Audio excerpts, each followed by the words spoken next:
चलिए वेलकम, स्वागत है। हम विश्व का भूगोल के अंतर्गत आर्थिक भूगोल में हम अगला टॉपिक लेकर आए, विश्व का परिवहन संसाधन। विश्व का परिवहन संसाधन में रेल परिवहन पढ़ेंगे। विश्व का सबसे ऊंची रेल लाइन छिंगहाई, चीन में पड़ता है, छिंगहाई से लहासा तिब्बत में पड़ता है, फाइनली चीन में है।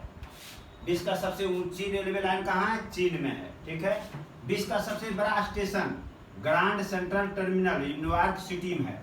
विश्व का सबसे लंबा भूमिगत रेल मार्ग, यानी जिसको बोलते हैं पताल रेल, जो कलकत्ता में था, उस टाइप का, तो ये है लंदन एवं पेरिस के बीच। बताइए कितना लंबा है। विश्व का सबसे ऊंचाई पर स्थित रेल पुल दादुहे चीन में है। विश्व का सबसे लंबा रेल पुल, ठीक है, ये विश्व का सबसे ऊंचाई पर स्थित रेल पुल है। विश्व का सबसे लंबा रेल पुल दनियांग पुनसान ग्रैंड ब्रिज, ये चीन में है। जल परिवहन में आते हैं तो विश्व का सबसे लंबा आंतरिक मार्ग कौन है? सेंट लॉरेंस नदी झील। विश्व का सबसे बड़ा बंदरगाह न्यूयॉर्क। 5 सागरों का पतन मॉस्को है, यानी 5 सागर का पतन मतलब बंदरगाह आता है। 5 सागर का है बीच, कैस्पियन सागर, काला सागर, बाल्टिक सागर, सुएज सागर, लडोगा सागर, इतना सागर के बीच में ये, या कह सकते हैं कि इतना सागर पे स्थित है मॉस्को, यानी सबसे संबंधित है। विश्व का सबसे बड़ा नहर सुएज नहर, विश्व का सबसे व्यस्त नहर कील नहर। चलिए लिखिए।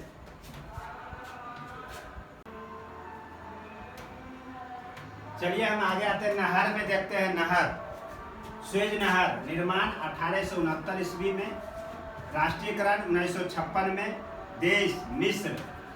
सुएज नहर मिस्र में है, मध्य स्थित लाल सागर भूमध्य सागर, लाल सागर से भूमध्य सागर के बीच में स्थित है सुएज नहर स्थित बंदरगाह। सुएज नहर पर कौन बंदरगाह स्थित है? तो सुएज नहर के दक्षिण में है पोर्ट सुएज और सुएज नहर के उत्तर में है पोर्ट सैयद। ठीक है। प्रवेश द्वार, यानी बंदरगाह को एक प्रवेश द्वार कहते हैं। तो उत्तर में का प्रवेश, यानी सुएज नहर में अगर आप प्रवेश करेंगे तो उत्तर से प्रवेश करेंगे तो भूमध्य सागर मिलेगा, और वहां पे कौन सा बंदरगाह है? पोर्ट सैयद, जो उत्तर का प्रवेश द्वार पोर्ट सैयद को कहा जाता है। दक्षिण से अगर आप प्रवेश करेंगे तो लाल सागर मिलेगा, यानी पोर्ट सुएज, यहीं पे बंदरगाह, यहाँ से प्रवेश कर जाएंगे। अब आइए चौहद्दी, मतलब इसके चारों सुएज नहर के चारों क्या क्या है? तो सुएज नहर के उत्तर में लिटिल झील है, सुएज नहर के उत्तर में लिटिल झील, सुएज नहर के दक्षिण में ग्रेट बिटर झील, सुएज नहर के बीच में टिम्सा झील और पश्चिम में इस्माइलिया नगर। अगर इस्माइलिया नगर दे देगा, कहेगा हो अफ्रीका में थोड़े होगा, ये तो भारत में होगा, छाड़ देगा, नहीं छाटेगा, लेकिन पश्चिम में इस्माइलिया नगर है। तो ये सब जो झील है तीन वो, ये जो सुएज नगर का, सुएज नहर के आसपास, ये सब है खारे पानी का झील, मीठा पानी का नहीं है, दिमाग में बैठा लेना है। पनामा नहर, इसका निर्माण पनामा जलडमरू मध को काटकर बनाया गया है। स्थित कैरिबियन सागर और प्रशांत महासागर दोनों के बीच में स्थित है पनामा नहर। स्थित झील गाटुन झील। पनामा नहर पे कौन सा झील स्थित है? तो गाटुन झील है, जो मीठा पानी का है। और स्थित बंदरगाह तो पोलैंड और पनामा, ये कौन सा देश में होगा? पनामा देश, पनामा कौन महादेश में पड़ता है? उत्तरी अमेरिका कि दक्षिण अमेरिका? हाँ, उत्तरी अमेरिका में। क्लियर है। अब आते हैं नहर का नाम, देश मध्य स्थित। अब समझिएगा, सू नहर यूएसए में है। सू नहर कहाँ से कहाँ भी स्थित है? सुपीरियर झील एवं हारून झील के मध्य सू नहर। इरी नहर, ये भी संयुक्त राज्य अमेरिका में है, इरी झील एवं मिशिगन झील के बीच। कील नहर, ये जर्मनी में है, उत्तरी सागर एवं बाल्टिक सागर, बाल्टिक सागर के मध्य कील नहर है। केपी नहर भारत में आंध्र प्रदेश और तमिलनाडु के बीच। चलिए लिखिए।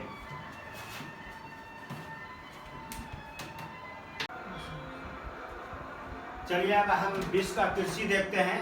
विश्व का आर्थिक भूगोल के अंतर्गत विश्व में कृषि समान जानकारी जान लीजिए कृषि का, कि विश्व का सर्वाधिक मछली पकड़ने वाला देश चीन है, प्रथम स्थान।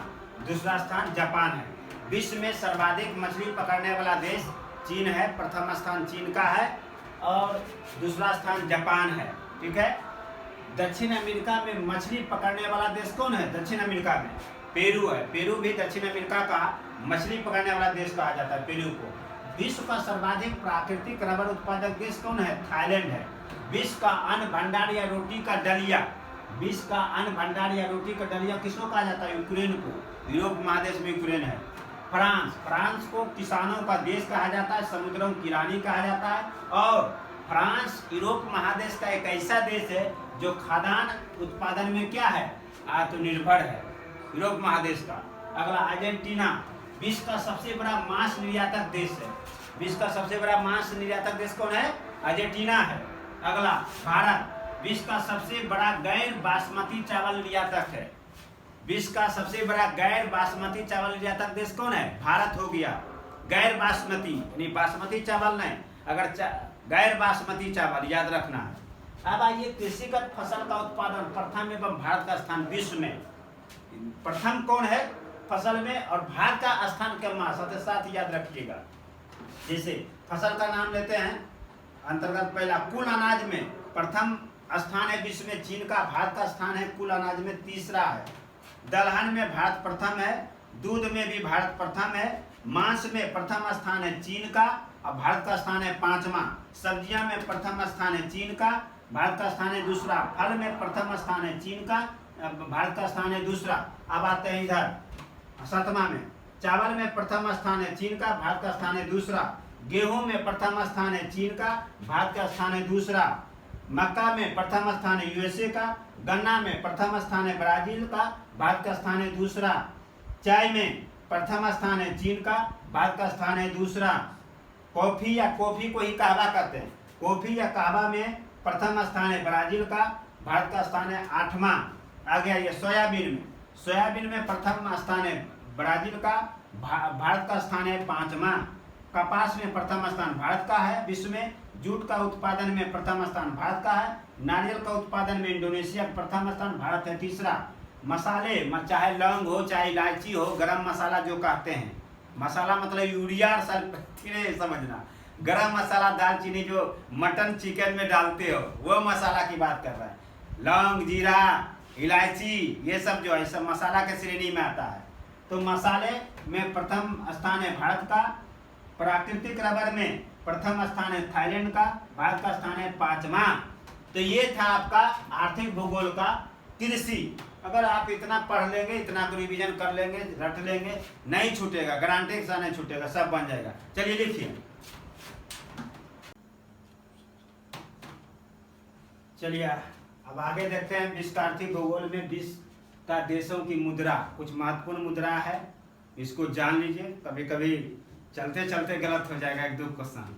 अरे जितना आपका नेगेटिव जाएगा उतना आपका दिल का धड़कन बढ़ेगा, जितना कम आप जानेंगे उतना एग्जाम में बढ़ता है। जो ही आप परिचित होना स्टार्ट हो जाते हैं क्वेश्चन में तो आप अधिक मार्क्स उठाते हैं। अभी टेस्ट में आप लोग देख रहे हैं कि सभी लोग 100 पार कर रहे हैं, तो 100 पार कर रहे हैं तो ये मतलब है कि आप लोग रिजल्ट के करीब हैं। हतोत्साहित होने की जरूरत नहीं है। अगर किसी को मैं ये कहता हूँ कि आपको कम हो रहा है, आप नहीं पढ़ रहे हो, तो मैं आपके अच्छाई के लिए कह रहा हूँ, मैं आपके बुराई के लिए नहीं। मेरा कोई उद्देश्य नहीं रहता है कि कोई पास न करे, मेरा हमेशा उद्देश्य रहता है सभी लोग पास करें। जितने मेरे द्वारा पढ़ रहा है, जिसको मैं मार्गदर्शन दे रहा था संभव, सभी लोग पास करें। तो चलिए आगे विश्व का देशों की मुद्रा में एशिया महादेश को ज़्यादा याद रखना है।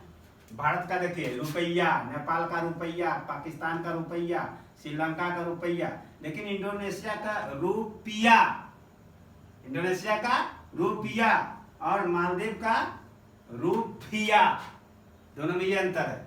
इधर तो रुपया है, देखिए ये फंसिएगा, इंडोनेशिया का रुपया, रुपया, मालदीव का रुपया। बांग्लादेश का टका है, भूटान का न्यू गुल्ट्रम है, म्यांमार का कयात है, अफगानिस्तान का अफगानी है मुद्रा का नाम, चीन का युआन है, ईरान का रियाल है और इराक का दिनार है। संयुक्त अरब अमीरात का मुद्रा का नाम है दिरहम, इजराइल का है न्यू शेकेल, उत्तर कोरिया का वान, दक्षिण कोरिया का वान, जापान का येन, फिलीपींस का पीसो, सऊदी अरब का रियाल और सिंगापुर का डॉलर। इतना अगर एशिया से आपको याद है तो गलत नहीं होगा। अफ्रीका महादेश में आइए, दक्षिण अफ्रीका का रैंड है, मिस्र का पाउंड है, नाइजीरिया का नायरा है और मॉरिशस का क्या है, रुपया है। अफ्रीका महादेश में मॉरिशस का मुद्रा का नाम रुपया है और सूडान का पाउंड है। अब यूरोप महादेश में आइए। यूरोपीय संघ में जितना देश शामिल है, 27-28 देश शामिल है, उसका सभी का मुद्रा का नाम अब क्या हो गया? यूरो। सबका प्रचलन यूरो है। लेकिन ये सब यूरोपीय संघ में शामिल नहीं है, और भी देश शामिल नहीं है। प्रमुख देश है जो यूरोपीय संघ में शामिल नहीं है, जिसमें रूस का मुद्रा का नाम क्या है? रूबल, ब्रिटेन का पाउंड और यूक्रेन का हिरबिनिया। क्योंकि यूक्रेन रूस युद्ध हुआ तो याद रखना, कहीं पूछ दे। चलिए उत्तरी अमेरिका महादेश में अगर हम देखें तो 3 देश का याद रखना, कनाडा का डॉलर, मैक्सिको का पीसो और यूएसए संयुक्त राज्य अमेरिका का भी डॉलर है। अब कैरिबियन सागर प्रदेश में तो ग्रीनलैंड आता है और सेंट लुइसिया, बहुत सा देश है लेकिन प्रमुख देश बता रहे हैं। ग्रीनलैंड का मुद्रा का नाम है क्रोन, सेंट लुइसिया का है डॉलर। दक्षिण अमेरिका महादेश में आते हैं, 4 देश का मुद्रा का याद रखना है। ब्राजील का नाम है, मुद्रा का नाम रियल। इक्वाडोर का यूएस डॉलर, देखिए यूएस डॉलर है या इक्वाडोर का। वेनेजुएला का है बोलीवर, अर्जेंटीना का पीसो। और ओशनाई देश में बहुत सा देश है, ऑस्ट्रेलिया न्यूजीलैंड को ओशनाई देश कहते हैं। तो ऑस्ट्रेलिया का मुद्रा का नाम है डॉलर, न्यूजीलैंड का मुद्रा का नाम है भी डॉलर। ये था विश्व का आर्थिक भूगोल। आर्थिक भूगोल से वन लाइनर प्रश्न पूछे जाते हैं। हमने ऑनलाइनर प्रश्न क्रेड से जोड़ के आपको तथ्यात्मक हमने बता दिया। अगर आपको इतना आर्थिक भूगोल में याद होगा, आपको रिवीजन करेंगे तो आर्थिक भूगोल से भी प्रश्न छूटेगा। ये हमारा गारंटी है, एकदम गारंटी नहीं होता, गारंटी के साथ हम बोल रहे हैं, कोई फर्जी नहीं। लेकिन आप पढ़िएगा तो उसके पहले हमने कृषि का भी डाटा के साथ हमने इंपॉर्टेंट चीज़ें बता दिया। तो जरूर आप लोग रिवीजन करें, देखें, नोट करें। एकदम ज्योग्राफी को ठोस कीजिए। इतिहास, ज्योग्राफी और साइंस जिसका ठोस है उसको रिजल्ट कोई नहीं रोक सकता धरती पे। करंट तो आप पढ़ ही रहे हैं, वो तो ठोस करिए रहे हैं। लेकिन अगर ये 3 विषय और करंट 4, उसको धरती पर कोई नहीं इस बार रिजल्ट रोकने वाला, चाहे वो कितनों क्वेश्चन टफ क्यों नहीं आए। तो मैं कोशिश कर रहा हूँ कि जो जितने अच्छे से इतिहास आप पढ़े हैं, जितने अच्छे से साइंस पढ़े हैं, उतने अच्छे से ज्योग्राफी भी आप पढ़ रहे हैं। बिहार स्पेशल तो भी हमने पढ़ा ही दिया है अच्छे से, वहाँ भी आपका क्वेश्चन होगा ही। इकोनॉमिक्स और पॉलिटिकल साइंस चलेगा, संविधान।